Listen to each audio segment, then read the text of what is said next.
L'émission Le Vestiaire est une présentation de Ecotone PN Guerrier-Py et la Galerie du Sport, en collaboration avec Hyundai Jean-Roch Thibault. Mesdames, Messieurs, bonjour. Mon nom est Maxime Jaudoin et bienvenue à l'émission Le Vestiaire. Aujourd'hui, je reçois en studio Charles Miller et Marc Veillette pour nous parler d'un sport qui se pratique ici à Baie-Saint-Paul, le water polo. Je reçois Pascal Harvey pour nous parler du frill. On fait un retour sur l'événement qui s'est tenu au Fairmont Le Manoir Richelieu. Et à nouveau, je reçois Pascal Harvey et Mathieu Tremblay pour discuter Ligue majeure. On parle de hockey, de baseball et de football, en plus d'avoir les moments clés de nos panélistes et le quiz sportif. Alors préparez-vous, parce que le vestiaire, c'est maintenant.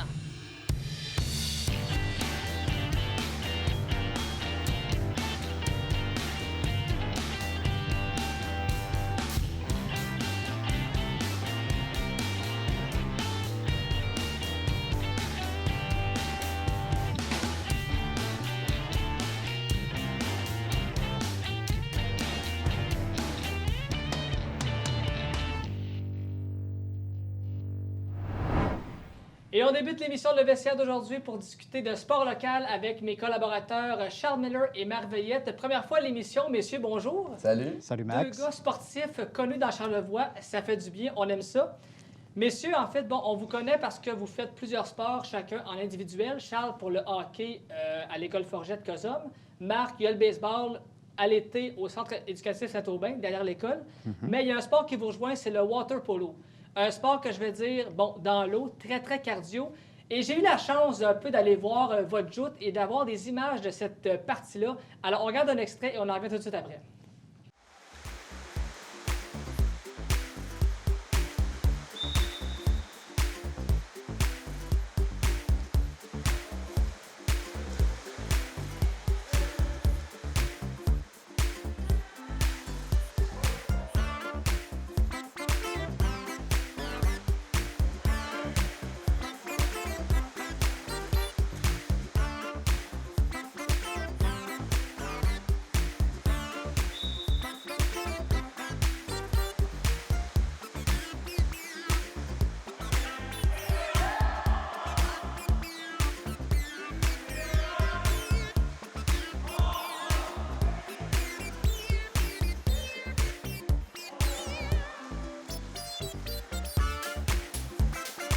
Messieurs, écoute, des images, on peut voir que c'est très, très cardio.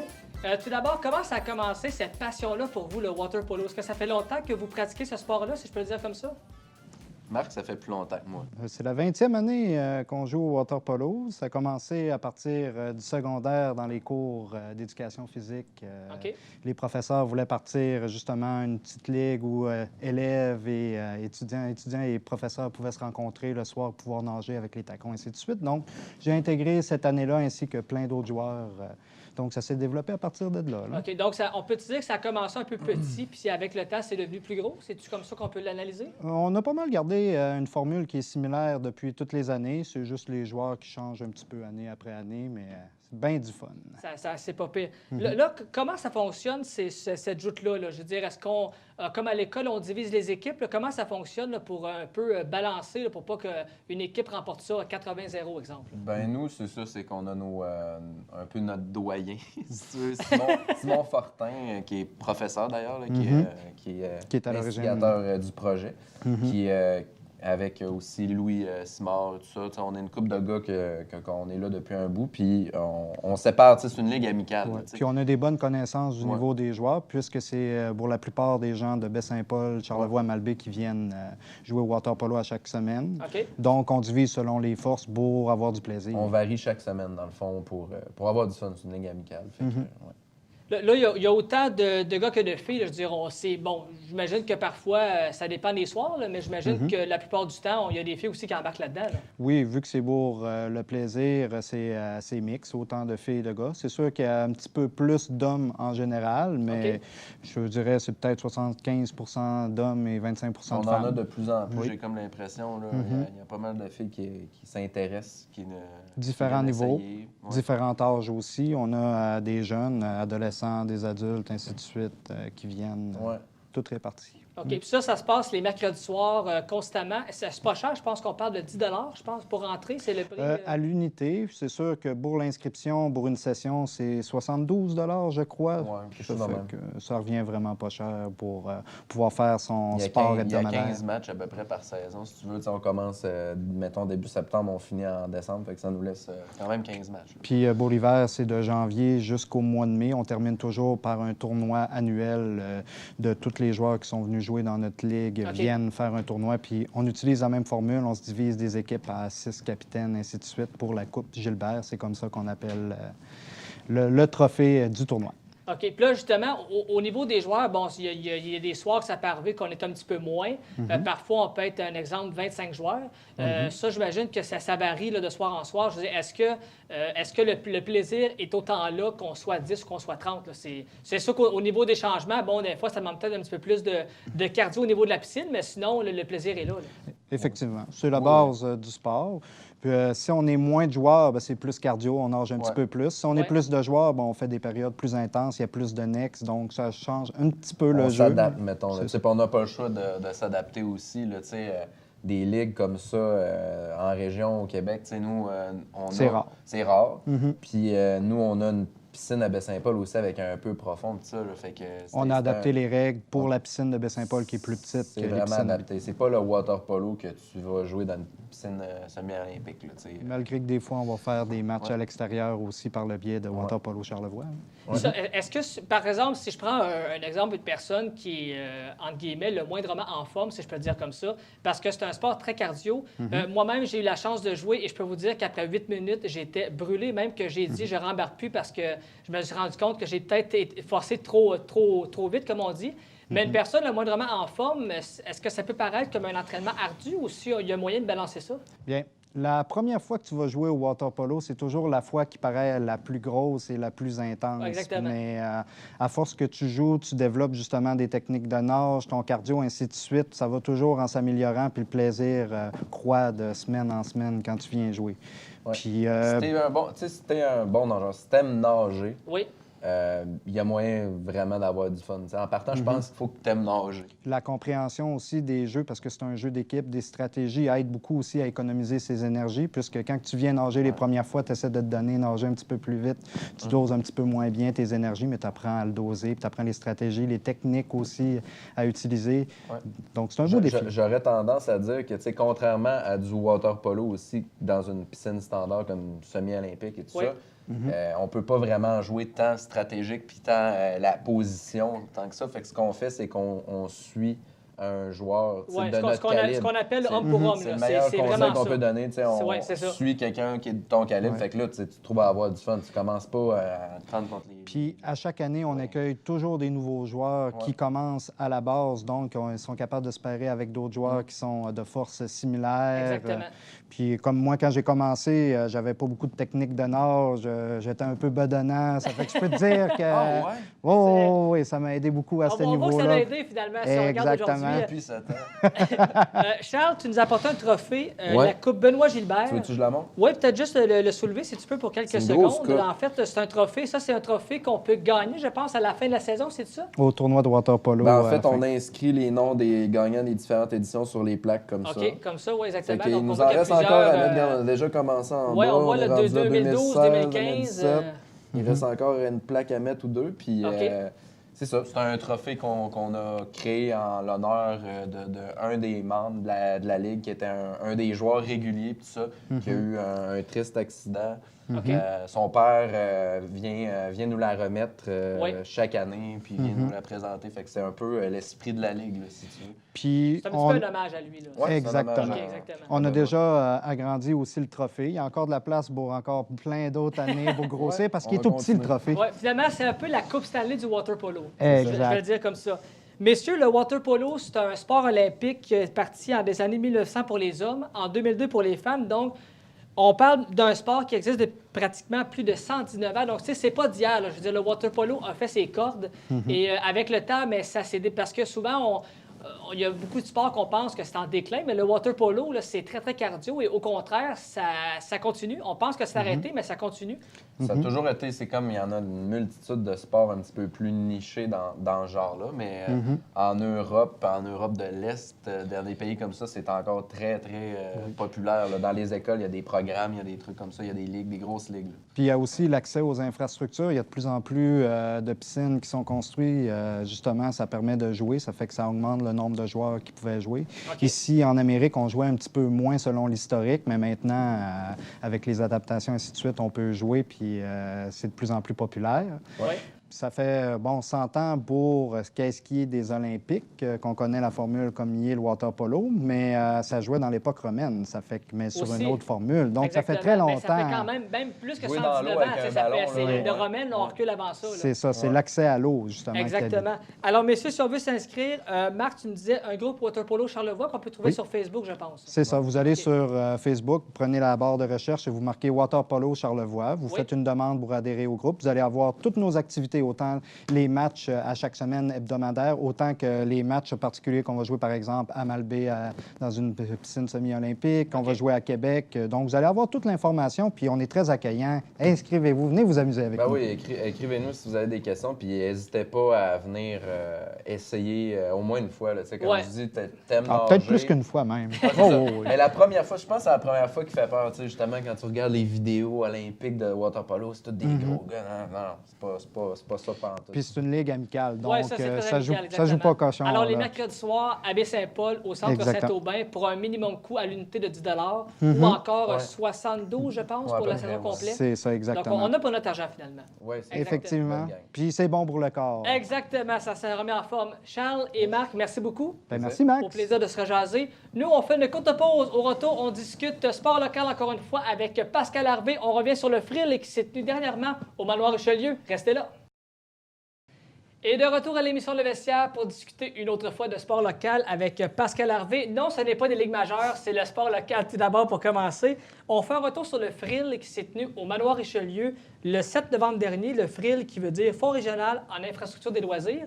C'était la 10e édition et d'après ce qu'on a vu, je pense qu'encore une fois, on peut parler de succès. Bien, c'est un succès de par la 10e édition, naturellement. Là, on a mis la barre excessivement haute parce que depuis la première édition, elle était très haute. Depuis la première édition, cette barre ne cesse d'augmenter, de monter. On est passé de 60 personnes à la première édition. On était plus de 300 le 7 novembre dernier. C'est incroyable quand même. La salle était belle, la salle était bien montée, c'était très professionnel. On est au Fairmont. Oui, bien écoute, de base, il y a ça. C'est assez prestigieux. On avait des belles personnes qui étaient présentes. Il y a eu 10 personnalités sportives qui ont un lien avec la région, qui ont été honorées, en plus de nos coprésidents d'honneur. Ça a été une super soirée. Même, écoute, on parle de Sébastien Bouchard, Marie-Pierre Chouinard, Marie-Claude Savard-Gagnon, Marc Bertrand, je vais en oublier un petit peu, excusez-moi, Karine Dufresne.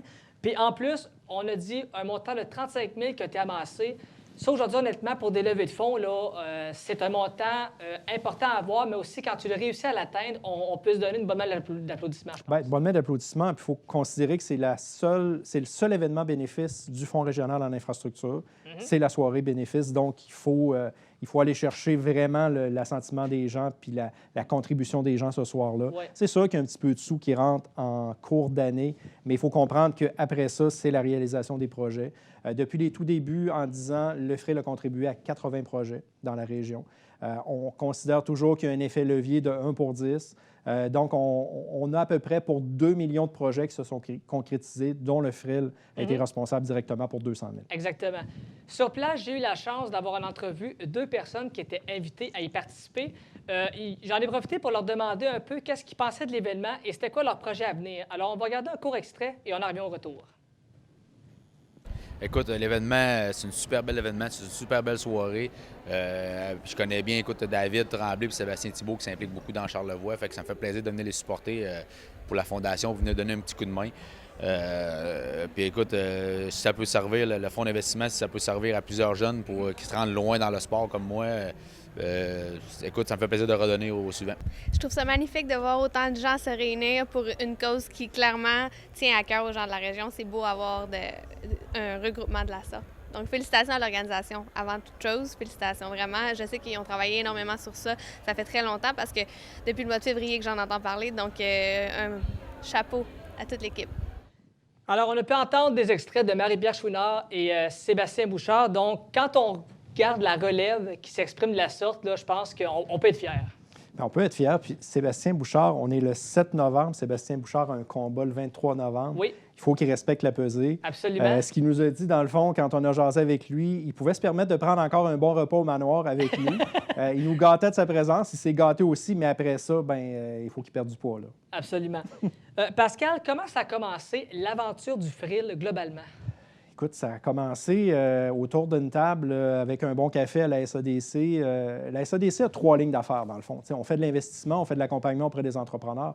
Mais ce qui fait notre renommée au cours des dernières années, c'est surtout l'accompagnement des collectivités et les projets de développement économique. Là, vous allez me dire, il est où le lien entre le développement économique et les infrastructures de loisirs? Bien, c'est très simple. Moi, le lien, je le vois directement dans la fierté que les gens ont de leur village, de leur ville, dans Charlevoix. Il faut comprendre qu'à l'époque, il y a 10 ans passés, les infrastructures de loisirs dans Charlevoix, ça faisait dur un petit peu. On regardait, on a fait l'inventaire des patinoires, des terrains de balle, des terrains de soccer, des pistes de ski de fond, ainsi de suite, des bâtiments qui sont reliés à ces infrastructures-là. Puis il y avait beaucoup un manque d'amour en évidence. Donc, on a dit, les municipalités en mettent, mais il manque quelque chose. Il manque l'effort du milieu, il manque la contribution du milieu. Donc, on a pensé mettre le fonds de l'avant.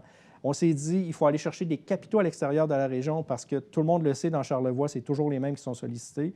Les gens sont très généreux. Et là, on s'est dit, le but, c'est d'aller chercher une partie de ces sous-là à l'extérieur. Donc, on a approché des entreprises à l'extérieur de la région qui ont contribué dès les premières années. Et là, ça a eu un effet d'entraînement. On a plus de gens de l'extérieur qui participent au souper bénéfice, donc il y a plus de capitaux de l'extérieur qui s'en viennent dans la région. Ça vient dans la région. Et on a aussi un encan qui est populaire dans cet événement-là. Cette année, on avait notamment un chandail de Brad Marchand signé des Blues de Boston, un chandail de Jean Béliveau, des rondelles de hockey du Canadien de Montréal. Donc ça, honnêtement, là, je vais parler un peu pour les collectionneurs, mais d'avoir des objets comme ça, il y en a que ça vaut une fortune. Là.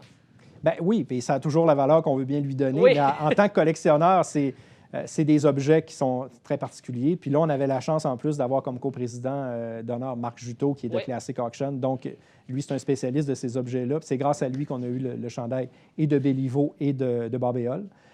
Mais les gens, ce qu'ils nous demandent depuis quelques années, on a toujours eu des objets en lien avec le sport pour avoir un objet direct là, avec l'événement. Mais là, les gens nous demandent, on peut-tu avoir des forfaits, des bouteilles de vin, des choses comme ça?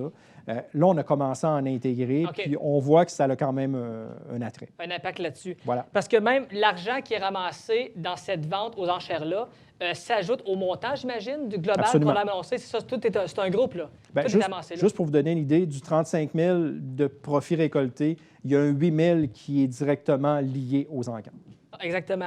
Et même, on a attribué des prix Simard Suspension et Sébastien Thibault. Je ne sais pas, à l'écran, si on peut avoir, s'il vous plaît, des photos de ces... Alors, comme on voit ici, d'abord, les jeunes. Comme là, ici, bon, on retrouve Benoît Bradet, Patrice Savard, Diane Amiotte et Claude Miville. Ensuite, on avait également les jeunes qui étaient présents, Rose Savard-Ferguson, Laurent Surcotte et Lucia Gauvin. Donc ça, honnêtement, quand on regarde la relève ici, là, on voit qu'elle est présente. De dire, le sport est là, le sport est important et l'exemple est là. Ça parle beaucoup. Là. Bien, ça parle beaucoup. Puis au départ, ces prix-là ont été ajoutés au fil des années. Il y a eu le prix Sébastien Thibault relié au bénévole de l'année qui est apparu il y a quelques années. Le prix Simard Suspension avec David pour honorer, dans le fond, l'athlète émergent de l'année. Oui. On ne veut pas en faire un gala de mérite sportif, mais c'est une belle occasion de souligner notre relève parce qu'il y a les infrastructures, il y a les bénévoles et il y a les jeunes. Fait que s'il n'y a pas le complément de tous ces éléments-là, bien, il n'y a pas vraiment de loisirs et de sport dans la région. Absolument. Là, l'an prochain, on parle peut-être d'une 11e édition. Comment vont un peu les préparations de ce côté-là?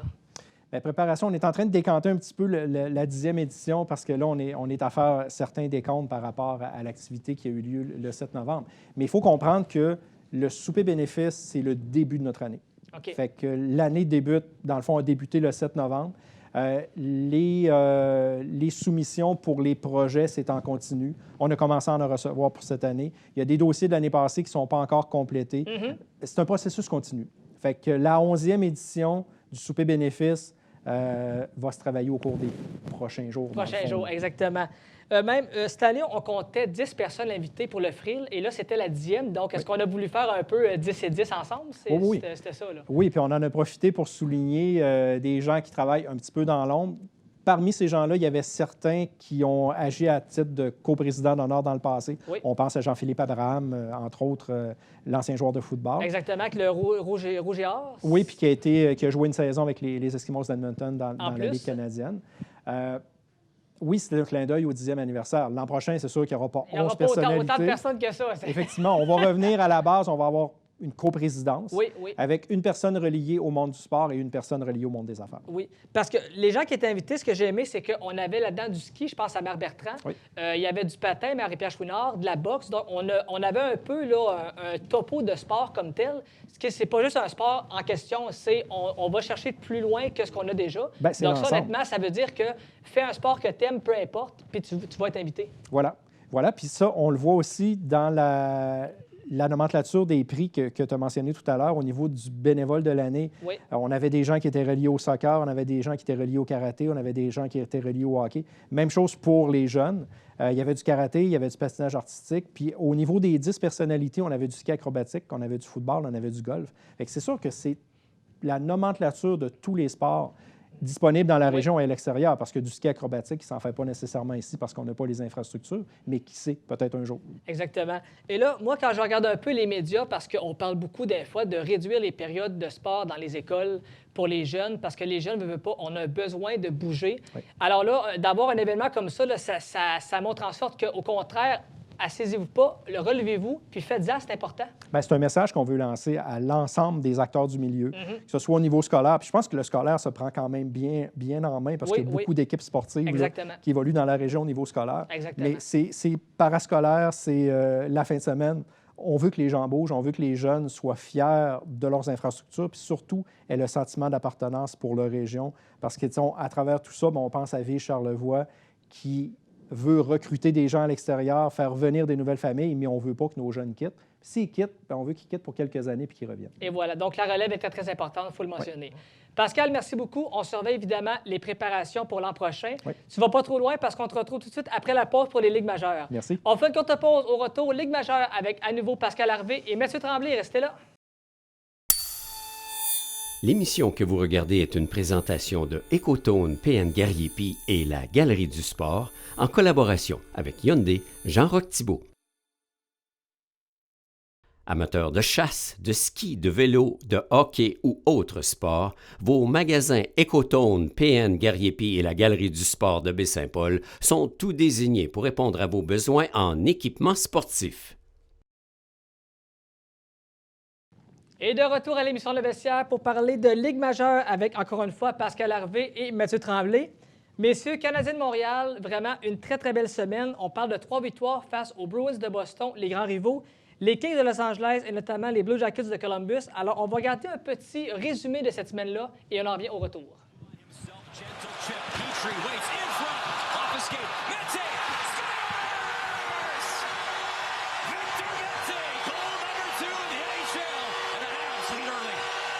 Canadians in points this season as the Habs look for more. Lehkonen held in. Paul Byron. Speed shoots.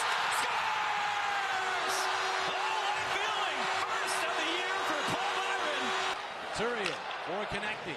Konechny was beaten across the line. Back to Couturier. Takes the shot. It goes in. They score! Carey Price, after brilliance for over 60 minutes, lets that one get away. Gilby back to Weber, fires, and that is blocked by Van Roy. Scores!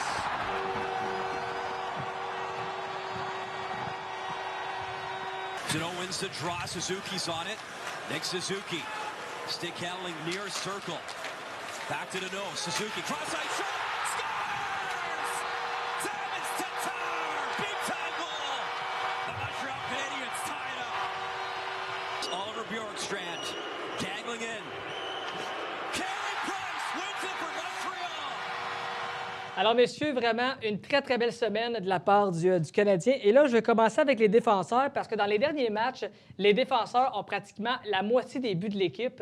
Mais ça, honnêtement, là, pour une attaque massive comme le CH, d'avoir l'appui des défenseurs, là, quoi, tu peux pas demander mieux. C'est un gros plus. Évidemment que c'est un gros plus, mais il faut aussi donner crédit aux attaquants. Si Weber est capable de marquer de son lancer frappé de la pointe, c'est parce qu'il y a des attaquants à l'avant qui font le travail, qui distribuent la rondelle et qui font bouger la boîte défensive adverse.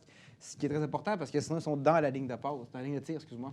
Puis non seulement les défenseurs du Canadien contribuent à un haut pourcentage de l'attaque, mais la moyenne est une des meilleures parmi la Ligue là, au niveau de la contribution des défenseurs. Ça, il faut le considérer aussi.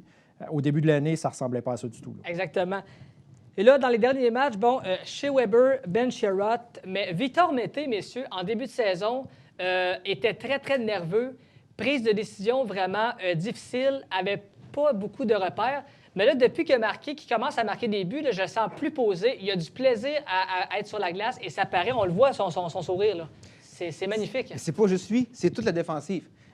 Mété joue mieux, Chariot joue mieux, Petrie égal à lui-même, aucun problème avec lui. Un qui est impressionnant, c'est Cale Fleury. Ouais. Il est juste à la troisième ligne, il est impressionnant, il a une bonne première passe, il est fiable, il fait pas de grosses erreurs. Physiquement, il est capable, il est solide. Donc, vraiment, la défensive, à ce moment-ci, joue très bien. Et Claude Julien joue bien aussi avec ses joueurs. Il envoie Chariot contre Weber, contre les meilleurs, pour libérer Mété un peu, qui joue avec Petrie, ça a donné un but. Donc, donc vraiment, crédit à Claude Julien. Bien, le fait d'avoir aussi 3 défenseurs en santé qui ne sont pas de l'alignement en alternance, mais il n'y a plus tellement d'alternance au moment où on se parle. Riley, Kulak, Follen sont plus souvent qu'autrement à l'extérieur de l'alignement, ce qui fait que les gars sont quand même un petit peu nerveux parce qu'il y en a qui sont capables de prendre leur place. Oui. Donc, quand tu es dans l'alignement, tu ne veux pas quitter l'alignement puis tu veux performer pour y demeurer. Il y a de la profondeur à Montréal et à Laval. Parce aussi, à Laval, il y a aussi Xavier Ouellet, il y a Carl Arzner, Josh Brooks, qui peuvent... mais il est encore là. Puis ils peuvent mais dans le cas de Mété, on parle souvent que ça nous prend un défenseur pour venir épauler Shea Weber. Depuis, ça fait 3 ans pratiquement qu'on en parle. Mais là, est-ce que Mété aurait peut-être enfin trouvé la place qu'il peut avoir? Est-ce que c'est vraiment lui? Est-il adéquatement là pour jouer avec? Ben moi, j'ai encore des doutes. Là. J'ai encore des doutes. Au début de saison, c'est tôt, mais... Oui, bien, tu sais, il a beau avoir marqué des buts, il est sorti de sa coquille, donc il prend plus de chances en attaque, puis il peut se permettre de prendre des chances en attaque quand tu as Weber avec toi. Exactement. Parce que Weber, c'est sûr qu'il n'a plus la rapidité d'avant, donc il va plus rester en défensive, mais d'avoir Mété sur ta première paire de défense, je ne suis pas certain. Mais ça bouge. Les joueurs, c'est pas fixe. C'est pas un défenseur. Ils sont pas catégorisés 1, 2, 3, 4. Il y a des soirs que Petrie joue plus que Weber, mais Weber, c'est posé ton numéro 1. Donc, c'est vraiment l'entraîneur qui va beaucoup feeling, qui ajuste là. Comme là, quand ils vont jouer contre Washington, bien, Weber et Chariot vont jouer ensemble pour tuer la grosse ligne. Comme ça a été le cas contre Boston. Exactement. Et ça a porté fruit. Oui. Exactement. Paul Byron, un autre joueur qui avait de la difficulté en début de saison, se cherchait, n'avait pas la même vitesse qu'on le savait au début. Mais là, quand il a marqué un but, on a vu sa réaction. Là, je pense que pour lui, là, personnellement, c'était un bien incroyable qu'il cherchait, il l'a trouvé. Donc là, je pense que pour lui, il s'est dit, les buts, là, je peux encore en faire. Puis ça, ben, pour lui, c'est bon. Là. Oui, puis Julien a bougé ses trios. Donc, Byron a bougé aussi dans la hiérarchie, il s'est promené un peu. Il a recommencé à patiner. Il a retrouvé son explosion. Il avait perdu vraiment son explosion qui le démarque.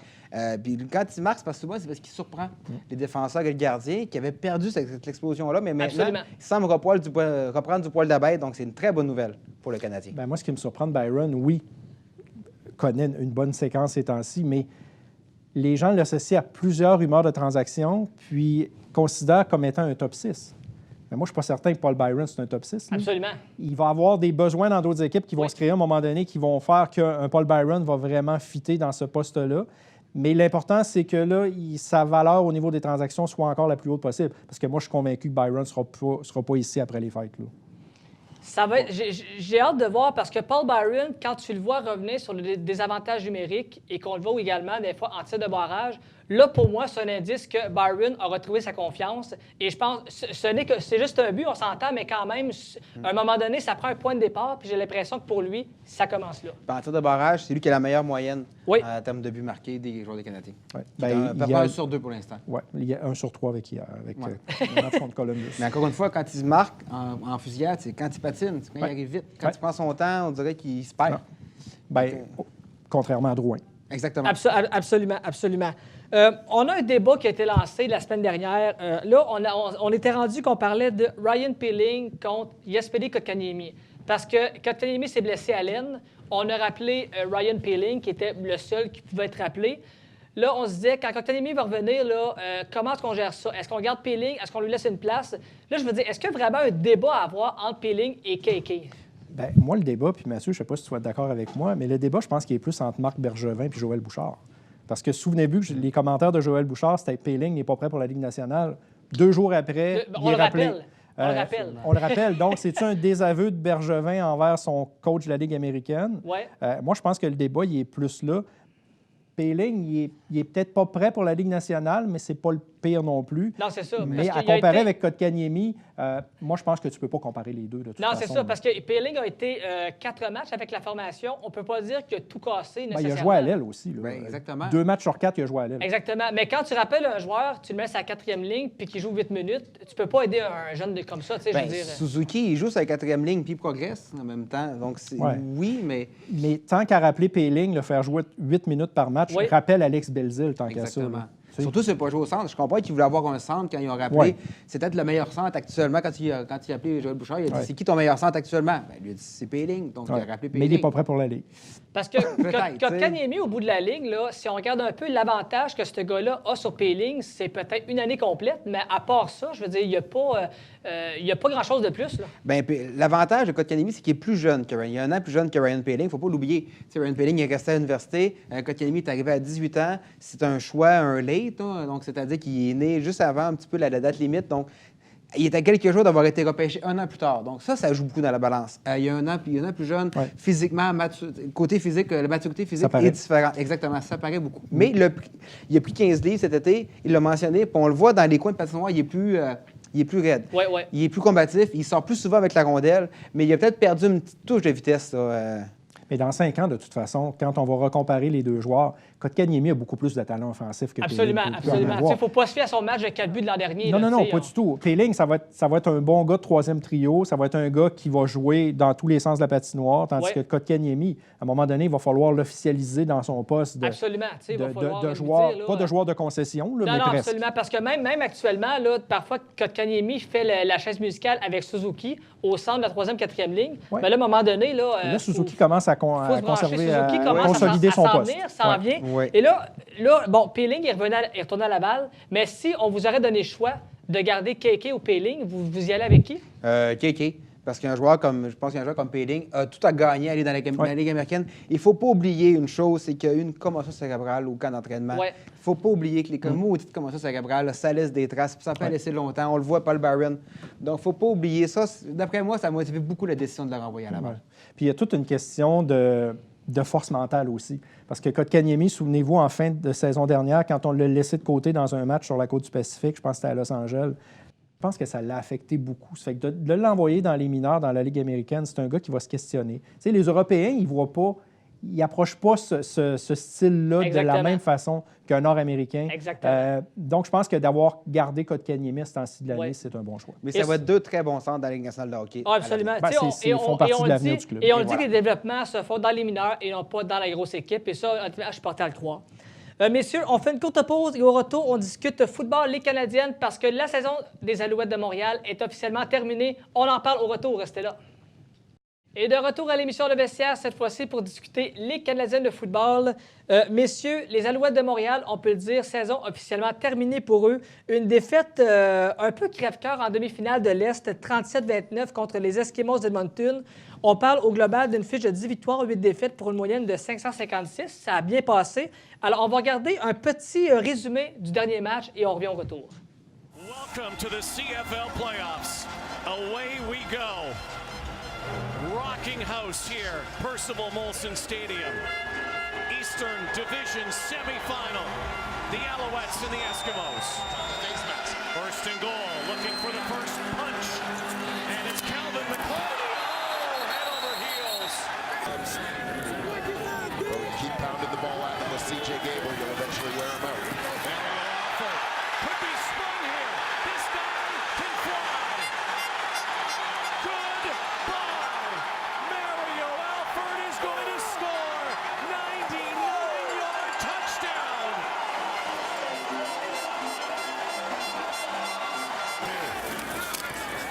Adams calls his own number. In trouble. There he goes. Could score. Will score. Touchdown, Adams. Without handing it off, without putting the ball in the air. First and 10. Baton. It's picked. It's Josh Johnson again. Alors, messieurs, on a eu droit à un très, très grand match. Votre opinion rapidement sur ce match-là qui aurait pu tourner en notre faveur, mais qui malheureusement a été sur le côté des Eskimos? C'est une jeune équipe. Hein? Oui. C'est une jeune équipe. On a eu une saison incroyable, mais là, on jouait quand même contre la troisième équipe de l'Ouest qui est venue faire un tour dans l'Est. Là, c'est rare là, qu'une troisième équipe bat une deuxième équipe quand il y a un crossover qui se fait. Absolument. Edmonton se sont présentés à Montréal pour jouer. Trevor Harris a été reposé en fin de saison par son entraîneur. On l'a vu, le résultat. Ils ont la meilleure ligne offensive. C'est eux qui ont donné le moins de sacs. Comme Mathieu le disait, la ligne défensive des Alouettes est à peu près la moins difficile à jouer de la Ligue. C'est pas compliqué. L'attaque des Eskimos a passé l'après-midi sur le terrain. La défensive des Alouettes était hypothéquée, était fatiguée, n'a pas joué à la hauteur de son talent. Oui. Le score définit pas l'allure du match parce que, dans ma tête à moi, ça a quasi été à sens unique. On a quand même eu un match. On a eu un bon match. Mais on a eu une jeune équipe contre une équipe de vétérans. Absolument. Voilà, c'est pas la meilleure équipe qui a gagné, mais c'est l'équipe la plus expérimentée qui l'a remporté. Contrôle du temps de possession, contrôle du terrain, un entraîneur recru contre un entraîneur qui n'est pas un entraîneur hyper expérimenté. Absolument. On l'a ramené parce qu'on avait eu un licenciement, il faut le rappeler, mais qui a fait quand même un travail remarquable. Là. Deux anciens corps arrière. Absolument. Qui connaissent la game. Oui. Ça a été un beau match. On va avoir encore des beaux matchs à venir. Oui. Malheureusement, la saison des Alouettes est terminée, mais je pense qu'il faut juste se féliciter de cette saison-là. Mais par contre, Bob Sulik n'a pas su s'adapter. Il est resté en zone tout le temps. Puis Trevor, il n'a tu peux pas faire de la été zone une contre- fois contre Trevor Harris. Mais- en couverture en Parce Mais qu'il va si te je découper. prends un peu la performance de Vernon Adam Jr., je ne veux pas dire qu'on a eu une mauvaise gestion, mais en fait, on a eu une interception, deux essais pour faire diverge. On a Ouais. été intercepté. Peut-être qu'on a voulu trop forcer le jeu. Ben, ça, c'est la décision du corps arrière. Exactement, exactement. Et je veux qu'on regarde aussi un autre jeu, s'il vous plaît, une interception. Alors, voici justement ici, on voit la passe au receveur là, qui est en C. Les deux receveurs sont sur le même côté, collés comme ça. Ça, je veux dire, quand tu as des tracés habituellement, tu n'as pas tes receveurs aussi collés que ça. Ça me fait penser un peu au Hail Mary. Tu envoies le ballon puis tu espères qu'un receveur va l'attraper. Mais ça, est-ce que c'est pas un peu un mauvais choix de tracé? On appelle ça un attrapé contesté. Oui. C'est-à-dire que tu fais le pari que tes joueurs, que tes receveurs vont sauter plus haut, vont travailler plus fort que les joueurs défensifs pour aller chercher le ballon. Parce que logiquement, Oui. un receveur est plus grand qu'un demi-coin. Logiquement. Absolument. Ouais. Donc, c'est ce qu'il a essayé de faire. Mais en même temps, s'il réussissait sa passe, il passait pour un génie. Un pied à côté, puis c'était un touché. Adams a forcé le jeu. Oui. Il y avait Gino qui était là, Gino Lewis qui est un grand receveur. Puis lui, les attrapés contestés, comme Mathieu dit, qui sont généralement C'est sa tasse 50-50. de thé. Lui, c'est 90-10. C'est Exactement. un ancien joueur de basketball. Oui. Par contre, si vous remarquez sur le jeu, c'est le numéro 19 des Alouettes qui n'était pas sur le bon tracé parce que le joueur qui a fait l'interception sur Lewis, c'est Oui. lui qui faisait la couverture Qui sur était le sur la 19. couverture du gars, exactement. Donc, c'est lui qui a fait le mauvais tracé, qui ne s'est pas présenté à la bonne place au mauvais moment. Sinon, il n'y aurait peut-être pas eu d'interception parce que Lewis avait l'avantage physique sur le couvreur. Absolument, parce qu'on connaît un peu les Hail Mary, qu'on envoie le ballon le plus loin et on espère qu'on va l'attraper. Mais logiquement, un jeu comme ça, tu fais pas ça à 43 secondes total à la fin. Mais là, comme on a dit, là, c'est pas normal d'avoir deux receveurs collés comme ça. Donc, il y a eu Non, il y a une quelqu'un mauvaise, qui a- compréhension, Ouais, une mauvaise voilà. communication qui a été faite. là. Voilà, Et ça effectivement. aurait pu être un jeu important. Mais, oui, ça aurait pu être le jeu du match. Mais Oui. encore là, Adams, je pense qu'il a forcé le jeu parce qu'il y avait encore du temps. Oui. Puis il y avait encore diverges devant lui Exactement. qui pouvaient se permettre de gagner. Mais combien de fois, durant la saison, il a passé proche de se faire intercepter? Mais ça n'a pas été Combien le de cas. fois il a passé proche? Et ça n'a Puis pas là, été le cas. Malheureusement, les passés proches n'ont pas été suffisants pour ce match. Comme Pierre Vercheval dit, il a été chanceux tout au long de l'année. Absolument. Par contre, à chaque fois que Vernon Adams a fait un mauvais jeu, il s'est toujours relevé par la suite. Là, c'est juste qu'on a manqué de temps. C'est Exactement. que la défensive n'a pas plus su rapporter le ballon. Exact. Par contre, bon, je veux juste qu'on regarde un petit peu un moment important qu'il y a eu entre Christian Matt et Vernon Adams parce que Christian Matt est allé un petit peu le consoler. Alors, on va regarder un extrait avec son, s'il vous plaît, et on va le commenter au retour. Vern, look at me. Look at me, man. Keep your head up, bro. No one expected shit out of you all fucking year. All right? No one expected shit from any of us. All right? All right? We got something to build on. All right? You've given us something to build on and believe in. So don't forget that, all right? Yes, sir. Don't forget it. Yes, sir. All right, I love you, bud. Thank you, bud. Alors, messieurs, juste un peu pour résumer les propos, Christian Matt qui est allé voir Vernon Adams, il lui a dit, gars, au début de la saison, personne ne croyait en nous, Mais avec ton arrivée, tu nous as redonné l'espoir d'y croire. On est rendu là et vraiment, on peut être fiers de nous. Et là, c'est rare qu'on voit un joueur de football avoir les émotions, mais là, je pense que Vernon le savait qu'il venait peut-être un peu de coûter le match à son équipe. Là. Il est très émotif, Adam, à la base. Que ce soit positif, négatif, il est très émotif. Ouais. Puis, il a absolument raison. Christian Matt, avec cette phrase-là, vient de résumer la saison des Alouettes en un seul segment, je crois. Moi, j'en ai la chair de poule encore en le voyant. Absolument. Non, mais c'est beau ce qui se passe entre les deux. C'est très fort parce que c'est des adultes, c'est des joueurs professionnels. On voit qu'Adams est en pleurs. Lui, c'est la saison qui vient de s'écrouler, une saison de rêve. Mais c'est là que tu vois que Matt a toute son importance. Puis on n'en parle jamais de Christian Matt. Mais il a toute son importance. Puis c'est là que tu vois que les Alouettes, ils vont-tu être prêts au début de la prochaine saison? Puis quand tu regardes Vernon Adams aussi, je pense qu'il va étirer des carrières. John Bowman, je ne pense pas qu'il ait le goût de prendre sa retraite. Il va être encore là. Écoute, les Alouettes gagnent. Christian Matt, c'est la même chose. C'est un vétéran. Lui, si l'équipe avait fini encore 3-10, peut-être que lui, il aurait dit, moi, je suis ben non, avec Vernon Adams, ça va peut-être étirer, je pense, des carrières. Puis... Après le match, tu aurais fait un sondage dans le vestiaire. Qui veut quitter? Il n'y a personne qui veut quitter cette équipe-là. Absolument. Et un moment comme ça, messieurs, là, en début de saison, un moment de la sorte, là, on n'aurait peut-être pas vu ça. Non. Parce que la chimie n'était pas là. Et je pense qu'avec Adams et ce qu'il a apporté, là, je veux dire, c'est lui un peu qui a redonné l'espoir. Donc, moi j'aime ça voir ça. Parce que ça montre que malgré toute la misère qu'ils ont passée, on se tient, on s'est rendu là, puis on vient l'année prochaine, c'est pas grave. C'est ce qu'on voit. Il a fait ça avec combien de joueurs de ligne, combien de joueurs, on le sait pas, mais nous, c'est ce qu'on peut voir. C'est ce qu'on peut voir. Mais cette équipe-là, il y a quelque chose de spécial, puis il faut garder, là. Il faut régler le dossier Carey Jones au plus rapidement. Avec la vente, bien, ça augure bien. Jean Perron aurait dit ça inaugure bien. Ouais. Moi, je dis ça augure bien pour la prochaine saison et pour les prochaines saisons parce que regardez les leaders de l'équipe. Ils ont tous moins de 30 ans. On exclut John Bowman, naturellement. Oui. Ils ont tous moins de 30 ans. Des receveurs de passe incroyables. Davier Posey n'était pas là le dernier match. Chris Matthews n'était pas là le dernier match. Absolument pas. On a aligné des recrues face à des vétérans de la défensive des Esquimaux. On s'en est quand même tiré assez bien. Ils ont pas mal paru. Si l'attaque avait le ballon plus souvent, alors ça aurait été totalement différent. C'est une très belle saison, puis le football, le fun est revenu à Montréal. Alors, si je récapitule rapidement dans l'ensemble, on a eu le congédiement de Cavis Reed, qui lui était un peu la pomme pourrite. Mike Sherman qui a quitté avant même le début de la saison, il faut le rappeler. Heureusement. On a amené Carey Jones en relève, qui honnêtement a fait un travail remarquable. Au bout de la ligne de cette saison-là, on peut retenir seulement que du positif. Faut oublier le début un peu. Il ne faut pas oublier que cette équipe-là n'a pas de propriétaire. Absolument. En plus, cette équipe-là appartient à la Ligue. C'est pas réglé encore. On vient de leur donner une valeur. Oui. On vient de leur donner une valeur. Elle vient d'augmenter de beaucoup. C'est plus le fun d'acheter une équipe de 18 que d'acheter une équipe qui joue pour 100, pour 100 de moyenne ou 200. Ils ont enlevé des toiles. Toute la saison, il y a des sections là, on les a enlevées, les fameuses toiles. Et Carey Jones, il faut le mentionner, je crois que c'est à vérifier, mais l'entraîneur depuis Mark Trestman qui a une fiche gagnante. Oui. Après une saison à Montréal. Absolument. C'est la même chose pour Vernon Adams. Tout à fait. Ça vaut de l'or, puis je pense... Vernon Adams, c'est pas Anthony Calvillo. Là. Non. Mais en 2019, il a sa valeur. Absolument. On va dire qu'il construit des jeux sur mesure pour lui. Oui.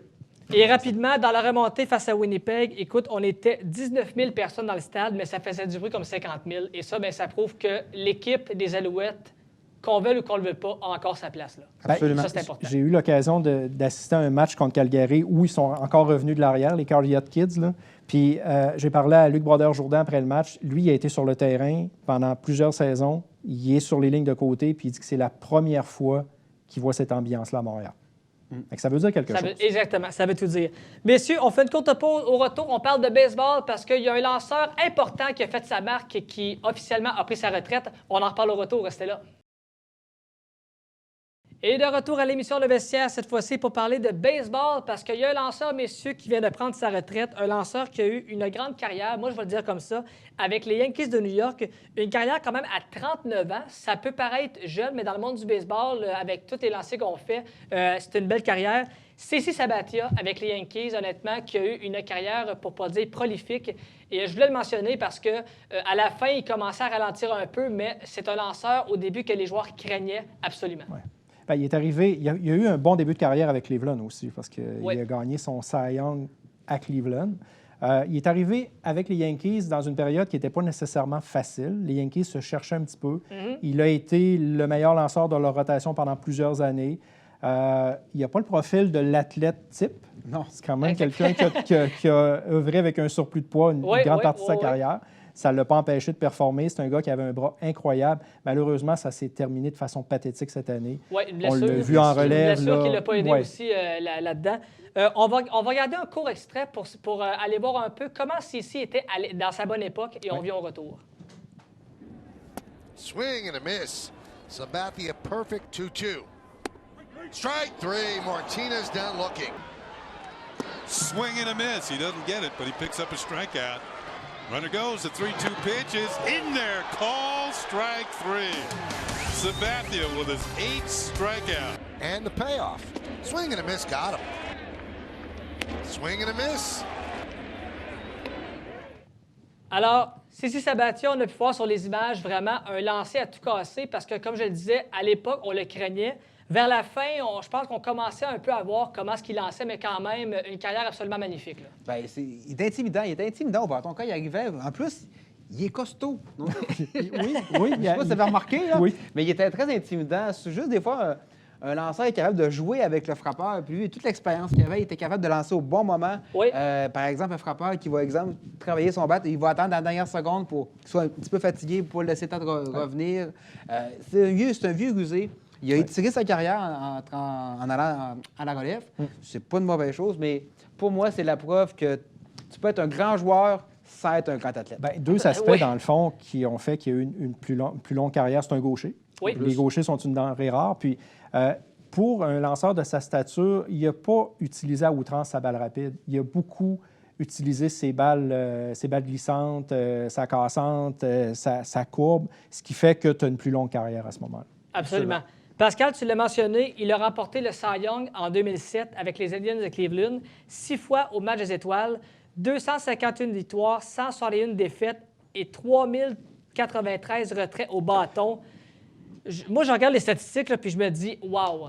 C'est le seul mot qui me vient en tête. C'est le temple de la renommée qui l'attend. Oui. Le fait qu'il ait fini sa carrière à New York va lui donner encore plus de prestige parce que ça attire encore plus les feux de la rampe. Mais il y a des statistiques d'un temple de la renommée. Et justement, parce qu'il s'est blessé dans la série face aux Astros, dans les dernières séries mondiales. Et lorsqu'il a retraité au vestiaire, le match était à Houston, mais la foule l'a applaudi. Et ça, pour moi, ça démontre un grand respect de la part des partisans parce que c'est beau être des adversaires, mais pour ce qu'il a fait, il le méritait. Bien, il y a un respect dans le sport. Absolument. C'est une confrérie, puis je veux dire que tu lances à domicile, que tu lances sur la route. Quand un gars comme ça, tu sais que c'est sa dernière balle qu'il vient de lancer, bien, tu n'as pas le choix de dire bravo pour ta carrière. Absolument. Si Chara se fait applaudir à Montréal, là, tout le monde peut être applaudi. Tout le monde peut être applaudi partout. Mais moi, je me souviens d'une phrase que Sabathia avait dit cette année face à Toronto, lorsqu'il avait affronté les Beau Bichette et autres. Il a dit, quand tu as affronté les pairs de ces joueurs-là et que tu affrontes les joueurs, c'est le temps de prendre ta retraite. Ça veut peut-être dire qu'il faut que je m'en aille. D'un côté, il n'y avait pas tort, mais ça montre un peu le vécu et la carrière que ce joueur-là a eue. Je pense que ça, c'est magnifique. Bien, il y a à 39 ans, il a joué quoi, 20 ans dans le baseball majeur? Il n'y en a pas beaucoup qui jouent 20 ans. Des lanceurs qui perdurent pendant 20 ans sont très peu. Là. Il n'y en a pas beaucoup. Là. Puis il n'a pas été longtemps en relève. Là. Il a été beaucoup plus lenteur partant. Absolument. Puis il a su utiliser ses forces à bon escient et avoir des bons entraîneurs. Aussi. Parce que, oui, tes lanceurs sont excellents, mais ça prend aussi un bon receveur qui est capable de diriger son lanceur. Tout à fait. Puis ça... Parce qu'il y a eu des bonnes années, je veux dire. Oui, c'était pas le lanceur le plus athlétique, mais et tu l'as dit, c'était pas un lanceur vraiment de balle rapide. Il utilisait d'autres lancers, mais quand même, je veux dire, même que quand tu l'affrontais dans des matchs, tu te demandais comment est-ce qu'on va faire pour, en fait, le contrer. Mais... Bien, il y avait une balle qui sortait aux 3/4 aussi, qui n'était pas nécessairement une balle par-dessus l'épaule, donc c'est encore plus embêtant, surtout pour les frappeurs gauchers. Il faisait beaucoup travailler sa balle. Il ne forçait pas ses balles. Il faisait même s'il était en retard. C'était il était toujours calme, exactement. Et voilà. Calme. Alors, belle carrière pour CC Sabathia. Maintenant, on se dirige vers le football de la NFL parce qu'on a toujours des grands moments de football le dimanche. Pour moi, il y a eu 2 gros matchs importants en fin de semaine. La victoire des Seahawks en prolongation face aux Niners, 27-24, et la victoire des Dolphins de Miami, 16-12 face aux Colts. Mais on va regarder un petit résumé de la victoire des Seahawks face aux Niners et on revient au retour. Wilson, pressure off the edge, releases it, and it is intercepted by Greenlaw. Trey Greenlaw now on the return. As he's still on his feet with blockers in front, Trey Greenlaw down the sideline. Overloaded to that left side of the defensive line. Here comes pressure. Wilson escapes. Here goes Russ. Past midfield. Inside the 40. Again.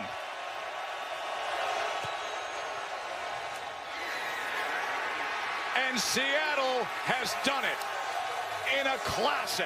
Alors, messieurs, les Niners, première défaite en saison, une fiche de 8-1, mais on peut dire qu'en prolongation, pour ceux qui ont vu le match, que Seattle a quand même dominé pour moi ce match-là, en prolongation du moins. Bien, ils ont dominé la deuxième demi au complet. Absolument. Effectivement. Puis, il y avait juste les Seahawks, puis et là Wilson qui peuvent se remettre d'une interception en prolongation. Ouais. Sincèrement, là, je ne vois pas d'autre équipe. Mais Wilson est très fort Il a donné... psychologiquement, Ben donc oui. ça paraît. Puis il y avait une belle confrontation Wilson-Garoppolo. Oui. Garoppolo ne veut pas l'homme de 137 millions. Il a signé un très gros contrat. On comprend pourquoi Belichick ne voulait pas le laisser aller avec les Pats. Mais on a vu que Wilson, c'est encore lui, un des meilleurs. C'est pas pour rien que c'est le mieux payé. Il nous a fait la démonstration. Il peut gagner quand c'est le temps. Ben, moi, je pense qu'avec cette victoire-là, c'est un match intra-division. Les 49ers étaient invaincus. Maintenant, les Seahawks se rapprochent, mais je pense que les Seahawks vont rattraper, ils vont dépasser les 49ers d'ici la fin de la saison. Puis Russell Wilson va être un candidat au poste MVP. Puis les Niners, ils n'ont pas de gros jeux explosifs. C'est beaucoup de passes courtes. Oui. Il bâtit son... C'est l'équipe qui court le plus avec le ballon. Est-ce que ça peut les rattraper à un moment donné? Quand tu vas compter que ça va prendre des jeux explosifs, s'ils n'en ont pas fait beaucoup durant la saison, peut-être que ça peut les rattraper. Ça risque de leur nuire, mais par contre, devrait être bon pour se classer pour les séries quand même. Absolument, oui. Absolument. Victoire des Dolphins, 16-12 contre les Colts. Les Dolphins, 2 victoires, 7 défaites, mais on trouve le moyen d'aller battre Indianapolis à la maison. Ça, est-ce qu'on peut dire dans les thèmes que c'est un upset? Ben oui, parce que Indianapolis, c'est une équipe réputée, c'est une équipe avec une force. Il y a eu la blessure à Brissett qui a fait que c'est Bobby Hoyer qui est là, mais n'empêche que Brissett va être de retour. Ils sont toujours dans la course pour la première place dans leur division. 2-7 maintenant, les Dolphins. Les Bengals sont 0-9. Fait que là, on ne parle plus des Dolphins, on va parler des Bengals bientôt. Là. Quelle déception, hein? Avec Andy Dalton comme carrière. Écoute, les Dolphins gagnent avec Ryan Fitzpatrick. Ah non. C'est rien pour dire. Il n'y a rien. Moi, je regarde un peu les fiches de certaines équipes. Les Patriots, 8-1. Les Bills, 6-3. Les Ravens, 7-2. Steelers, 5-4. Le Texas, 6-3. Et les Chiefs, 6-4. Mais quand je regarde les Bills de Buffalo, qui ont été une équipe, excusez-moi le terme, de fond de cave durant des années, maintenant, tu te ramasses avec 6 victoires, 3 défaites. Ouais. Tu te dis, au début, on riait pratiquement que les gens prennent pour les Bills, mais là, aujourd'hui, on leur doit quand même une chandelle de ça. Là. Ben, les Bills ont une très, très, très bonne défensive, ce qui fait qu'ils sont là aujourd'hui. Ils ne sont pas dans une division forte parce que enlève les Patriots, tu as les Jets et les Dolphins, donc tu peux aller ramasser ta part de victoire là. Puis dans leur conférence, ils performent quand même assez bien. Josh Allen, au poste de quart, selon moi, c'est le quart le plus sous-estimé de la Ligue au moment où on se parle. Il est capable de gagner avec son bras, il est capable de gagner avec ses jambes. Malheureusement, ils se sont fait surprendre par les Browns. Mais surveiller les Bills en série. Absolument. Mais la plus des équipes que tu as mentionnées, là, les Ravens sont dangereux. Oui. Qui ont surpris les Pats, d'ailleurs. On l'avait dit, c'était le test. Et finalement, les Pats, c'est une seule défaite face aux Ravens. Il faut le mentionner. Lamar Jackson se dirige lentement, mais sûrement vers le MVP. Bien, ça va se passer de Watson, Jackson, Wilson. Ça va ressembler à ça. Ça va jouer entre les trois. Là. Exact. Mais on voit Jackson qui est vraiment plus complet, je pense. Au niveau de la course, il est impressionnant. Au niveau de la passe, Bien, cette année, il est en train de s'inscrire régulièrement au niveau du livre des records. Il est incroyable à voir aller. Oui. Il a eu une carrière universitaire quand même bonne, mais on se disait, comme Kaepernick le fait avec ses jambes dans la NCAA, on s'est dit, Lamar Jackson, c'est le même genre de joueur, donc devrait avoir le même genre de carrière. Mais si on regarde ce qu'il fait cette année, oubliez ça. Tu as vu la situation? Il y avait trois premiers choix overall en même temps sur le terrain. Oui. Pour la même équipe avec Robert Griffin III, qui est inséré comme demi. On avait Mark Ingram, puis Lamar Jackson. Donc, Exactement. Merci, messieurs. Avant de conclure, je veux rapidement dire la nomination de Thierry Henry comme entraîneur-chef avec l'Impact de Montréal. On aura l'occasion d'en jaser dans d'autres émissions, mais c'est important à mentionner. Nous, on fait une courte pause et au retour, on enchaîne avec les moments clés de nos panélistes et le fameux quiz sportif. Restez là. Et de retour à l'émission Le Vestiaire, cette fois-ci pour parler des moments clés choisis par nos panélistes. Alors, je vais commencer avec Mathieu. Un peu un moment qui démontre le talent de la relève du Canadien, Khalil Primo, avec un arrêt très, très important. On regarde un court extrait et on en discute après. Plaisir. Turnover right in the blue line. Here's Heischer in. Heischer sends a cross shot. What a stop! Kaden Primo, Robbery and Coleman. Freezing on this. He looks like he's going to shoot, freezes and slides it across. Alors, Mathieu, écoute, honnêtement, un peu un arrêt à la Carey Price, je vais le dire comme ça. Mais même Carey Price est impressionné. C'est qu'on a ressorti cet extrait du camp d'entraînement pour parler du Rocket de Laval et de Kaden Primo. Premièrement, le Rocket de Laval, ça va très bien. Ils ont un début de saison difficile, mais maintenant, écoute, ils sont à égalité au premier rang de la division Nord de la Ligue américaine. Ils ont en 15 matchs, 9 victoires, 5 défaites en prolongation, une défaite en prolongation. C'est vraiment, là, on voit l'effet Joël Bouchard. Ouais, Puis en plus, il manque des gros joueurs. Phil Verone, Riley Barber, qui était signé pour être des vétérans de la Ligue américaine. Ils se sont blessés. Ils travaillent très fort, puis... Joël Bouchard est très fort avec l'équipe qu'il a. Mais Kaden Primo, le gardien, merci beaucoup aux Flyers qui ont accepté d'inverser un choix de 7e ronde pour aller chercher ce jeune gardien-là. En plus, son père avait joué à Philadelphie par sa carrière. En plus, aussi, il faut le mentionner. Ça. Donc, écoutez, il y a 5 victoires, 2 défaites, une défaite en prolongation, une moyenne de 2,10, 9,928 de taux d'efficacité. Il a carrément tassé Charlie Lindgren. Ouais. Je pense que la relève est là. Je pense que c'était de la raison pour laquelle on a Kincaid seulement pour 1 an. On va voir ce qui va arriver par la suite des choses. Puis un gars qu'on ne parle pas à Laval, c'est Alexandre Alain. Alexandre Alain, qui a des racines ici dans Charlevoix. Sa mère est native de Saint-Hilarion. C'est un gars qu'on ne parle pas. C'est un gars qui a dominé dans le junior, qui fait exactement ce qu'il a à faire à Laval. C'est sûr que possiblement ça ne sera pas un des premiers rappelés cette année, mais c'est un joueur très, très, très important là-bas. Et très intelligent aussi. Il est là. C'est un joueur étudiant il a fini le meilleur joueur étudiant, exactement. Donc, maintenant, Pascal, ton moment, toi que tu as choisi, on s'en va au football. Football collégial, parce que les Tigers de l'Université de Louisiane ont battu les Crimson Tide de l'Alabama à domicile. On regarde le court extrait et on en revient par la suite. Punch once, goes to the corner. Got it this time. Touchdown, Alabama.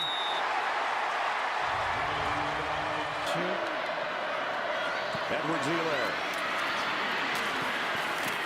They will score. Touchdown. To Tagovailoa, going deep on his first throw to Smith. Devontae Smith, he's gone. Touchdown, Alabama. Had to go through him. He told his team, as we said earlier, I told them all week, we're the better team. Today, they were. Alors, on aurait pu penser qu'Alabama allait l'emporter avec les jeux qu'on a vus, mais malheureusement, on a un peu manqué d'énergie et défaite à domicile. Mais quelle performance de la part, honnêtement, des Tigers de l'Université. Ont fait un travail remarquable. Bien, ce qui s'est passé dans ce match-là, dans le fond, c'est un match qui va faire l'histoire. Ça faisait... En fait, les Crimson Tides avaient 31 victoires consécutives à domicile. Ouais. C'est une équipe qui domine depuis des décennies au niveau du football collégial américain. On a un match intra-conférence. Ils sont plus de calibre à être numéro 1 aux États-Unis, ce qu'ils sont depuis plusieurs années. Il y a un coach qui est en Louisiane qui s'appelle Ed Orgeron. C'est un col bleu, ce gars-là. C'est un col bleu. Personne ne croit en lui. On a Nick Saban qui est de l'autre côté. Nick Saban, c'est un dieu aux États-Unis. Donc, c'est des cols bleus qui s'attaquent à des dieux. C'est les cols bleus qui l'ont emporté. Ce qui a fait qu'après ce match-là, LSU est rendu numéro 1 au pays. Alabama a droppé au 5e rang. Ça veut dire que si les séries commencent demain aux États-Unis, Alabama n'y sont pas. Ça va être une première depuis la formule des séries qui date de 2014. Alabama a toujours été là. C'est un match historique. C'est un grand match. On a vu le pointage, ça a fini très, très serré. Très, très, très grand match devant 102 000 personnes. Ben, écoute, c'est du monde. C'est du monde à la messe, ça. Là. Nick Saban fait 10 millions par saison. C'est le coach, c'est un des coachs, c'est le top 3 des entraîneurs les mieux rémunérés. Nick Saban n'ira pas perdre son temps dans la NFL. Nick Saban, c'est un dieu en Alabama. C'est un dieu aux États-Unis. Qu'est-ce qu'il va aller faire dans la NFL? Absolument. Il n'y a rien à faire là. Il va gagner moins. Il va gagner moins. Le programme de football de l'Alabama, c'est un programme à copier. Les autres essaient de le copier. C'est jamais égalé. Mais la victoire est historique pour LSU et très importante. Et voilà. Merci. Maintenant, messieurs, rapidement, on passe au quiz sportif, un moment que vous aimez bien. Alors, on va commencer avec Mathieu, cette fois-ci, dans l'émission. Alors, on commence. Ce joueur a été repêché par les Devils en 1994. Il connaît sa meilleure saison en carrière avec le CH en 2006-2007, avec 26 buts et 3e pointeur chez les défenseurs. Est-ce qu'on parle de Mike Komisarek, de Sheldon Surrey ou de Francis Bouillon? Sheldon Surrey. Oh, c'est dans le mille. Et voilà. À toutes les fois, j'essaie de vous piéger, mais Il y a toujours une petite joute qui me fait douter, mais c'est pas grave. Reconnu pour son lancer frappé. Exactement. Oui, c'est vrai qu'il a terminé premier compteur, notamment en avantage numérique quand il a joué en 2006. Ça avait été un défenseur qu'on s'en souvient encore. Tout à fait. Exactement. Mais les blessures l'ont Pascal, maintenant. Ce gardien de but a joué en Ligue nationale de 91 à 2015. Il est le deuxième gardien dans l'histoire de la Ligue à avoir été crédité de 2 buts après Ron Extall. Est-ce que c'est Martin Brodeur, Patrick Roy ou Marc-André Fleury? Martin Brodeur. Et... Naturellement. C'est une bonne réponse. C'est une bonne réponse. Martin Brodeur, honnêtement, je veux dire, une carrière aussi à souligner importante. Oui, avec les Devils, il a été un petit peu à Saint-Louis, mais je pense que c'est avec New Jersey, justement, qui a marqué, crédité de ses 2 buts. Il y a 3 gardiens québécois dominants. On parle de Brodeur, on parle de Roy, on parle de Luongo. Oui. C'est sûr qu'ils n'ont pas tous les mêmes statistiques. Brodeur, lui, c'est lui qui était là match après match. C'est la durabilité. Absolument. Il a tenu les Devils pendant tellement longtemps à bout de bras. Absolument. C'est un des piliers. C'est un des piliers. Absolument. Maintenant, je reviens à Mathieu. Joueur repêché par les Sabres de Buffalo en 2009, il évolue maintenant avec les Oilers d'Edmonton. Il est le seul joueur à n'avoir pratiquement jamais joué un match à Montréal après son échange. Est-ce que c'est Alex Chiasson, Sam Gagné ou Zach Cashin? Zach Cashin. Oui, j'ai vu un peu ton hésitation, mais c'est très bon. C'est un accident de voiture qui l'a sorti. Accident de voiture qui l'a sorti de Montréal, malheureusement. Je pense qu'on ne voulait pas être associé à ce genre de phénomène-là. Maintenant, question pour Pascal, dernière question. Cet ancien dur à cuire a joué pour 5 clubs, dont le Canadien de Montréal, mais il a annoncé son retrait le 5 décembre 2014. On dit que son intelligence est plus développée que son talent sportif. Est-ce qu'on parle de Georges Laraque, de George Parros ou encore de George Gillette? Je vais y aller avec le premier George, Parros, qui occupe un poste important au sein de la Ligue nationale actuellement. Absolument. C'est un universitaire américain. Oui, lui, George Parros a mentionné qu'il y avait un bac, justement, je pense, en administration ou qui se rapproche de ça. Donc, c'est pour ça qu'on faisait un peu des blagues avec son... Parce que, bon, ce n'était pas le plus grand bagarreur dur à cuire, mais on disait qu'il y a quand même un bac qu'il faut mentionner. C'était plus un lutteur qu'un bagarreur. C'était plus un lutteur que exactement. Ouais, c'est un gros bonhomme. Puis lui, il a subi une sévère commotion cérébrale dans un combat au Centre Bell contre Colton Orr. C'était pas beau à voir. Ça a été pratiquement... Je pense que ça... ça a été je ne veux pas dire que ça a été le début... On peut dire ça comme ça? Le début de la dernière saison. Après ça, il y a eu de la misère, là, George Parros. Je pense que ça a été, en fait, le dernier policier. Parce qu'il y en a eu d'autres, là, mais de sa catégorie. Le vrai parce rôle de on a eu des lauriers, on a eu d'autres après. Mais ça a été pratiquement, après ça, le début de la fin. Puis lui, il a sa chaîne de vêtements, Violent Gentleman, qui est très populaire aussi. Là. Ah oui? Oui. C'est vraiment Violent Gentleman, c'est sa chaîne de vêtements. Beaucoup de joueurs nationaux qui en portent aujourd'hui. C'est un beau bonhomme. Oui, écoute, c'était un gars de marketing. Oui. Alors, merci beaucoup, messieurs, pour ce quiz. Donc, chacun a des bonnes réponses, encore une fois. Il n'y a pas moyen de vous piéger, mais on va travailler là-dessus. Je le promets aussi à nos spectateurs qui nous regardent. Messieurs, merci beaucoup pour cette contribution. Merci, Maxime. Alors, moi, je remercie mes collaborateurs aujourd'hui. Donc, on parle de Charles Miller, Marc Veillette, Pascal Harvey ainsi que Mathieu Tremblay. Merci à mes caméramans ici en studio, Martin Ouellette, Normand Gauthier, mon réalisateur Éric Chaput et aussi accompagné de Faith Robinson et mon producteur exécutif Herman Charret qui me permet de faire cette émission-là en bonne et due forme. Moi, je vous dis merci beaucoup, portez-vous bien et on se retrouve pour une autre émission du Vestiaire. D'ici là, au revoir.